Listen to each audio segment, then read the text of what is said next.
We've been considering the implications of trusting God at all times from Psalm 62 verse 8. Trust Him at all times, you people. Pour out your hearts to Him. God is a refuge for us. Now, trusting God at all times, that means trusting God all the time. That means we trust Him when we face incredible challenges. We trust Him when we face impossible situations. And we trust Him against all odds.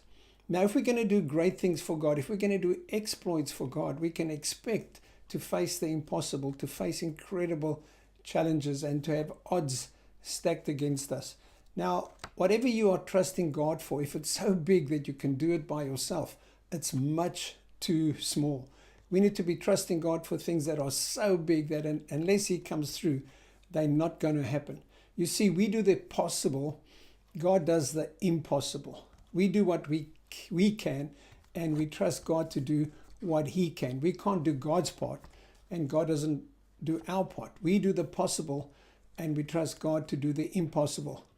Now, today I'd like to tell you a story about 3 young Hebrew men who faced an incredible challenge. They are Hananiah, Azariah, and Misha.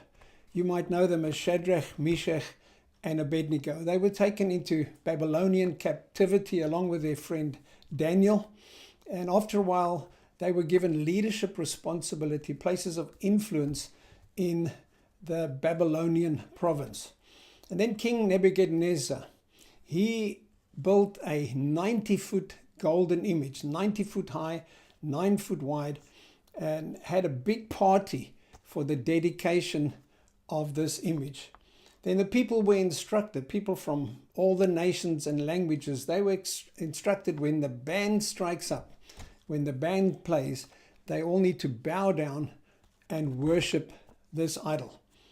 So the trumpets blew, the band struck up, people bowed down and worshiped, except Shadrach, Meshach, and Abednego. They stood tall.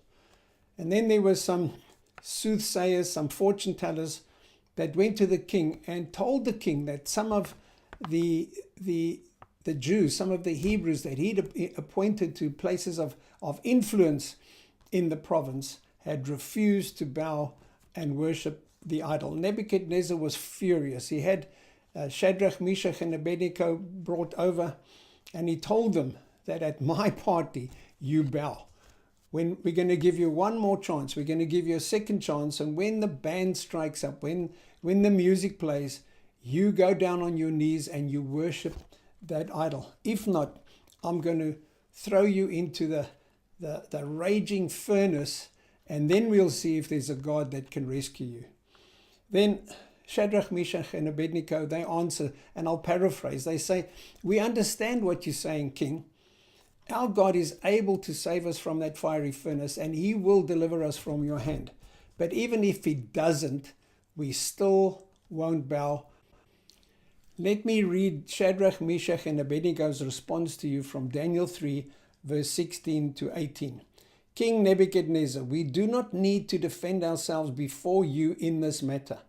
If we are thrown into the blazing furnace, the God we serve is able to deliver us from it, and He will deliver us from your majesty's hand. But even if He does not, we want you to know, your majesty, that we will not serve your gods or worship the image of gold you have set up. Now that's trusting God in an impossible situation. They knew God could rescue them, but they did not know He would. But even if He does not, we still won't bow. King Nebuchadnezzar became furious. He asked for the furnace to be heated up 7 times, and then he had men take Daniel, Shadrach, Meshach, and Abednego in all their robes and regalia, and had them thrown into the fiery furnace. And the people, the men that threw them in, were incinerated. They were cremated. They were burnt into ashes outside. That's how hot it was outside the furnace. And they were thrown into the fiery furnace. And behold, inside the fiery furnace, there were 4 people. King Nebuchadnezzar was shocked. He saw that there were 4 people in the furnace. But let's just pause there for a moment. Shadrach, Meshach, and Abednego experienced the presence of God. We think it might have been Jesus or an angel with him. They experienced perfect peace right in the middle of the fire. Not outside at the disco party, but in the fire. They experienced the presence and the peace of God because they trusted God. King Nebuchadnezzar called for Shadrach and Meshach to come out of the fiery furnace. And then he said, "Praise be to the God of Shadrach, Meshach, and Abednego, who sent an angel to rescue them out of the fiery furnace because they trusted him." And then he issued a decree that if anyone spoke evil about the God of Shadrach, Meshach, and Abednego, they would be severely punished. And then he promoted them to even a higher position of authority and influence in his kingdom. Now, these three young men, they were faced with an incredible, daunting challenge to compromise on their faith. But right in the midst of the challenge, they were willing to trust God. Now, if you knew that someone could throw you into a fiery furnace and nothing would happen to you, wouldn't even smell like smoke, that wouldn't take any faith not to bow. Big deal. They can blow the trumpet, strike up the band. You wouldn't need faith.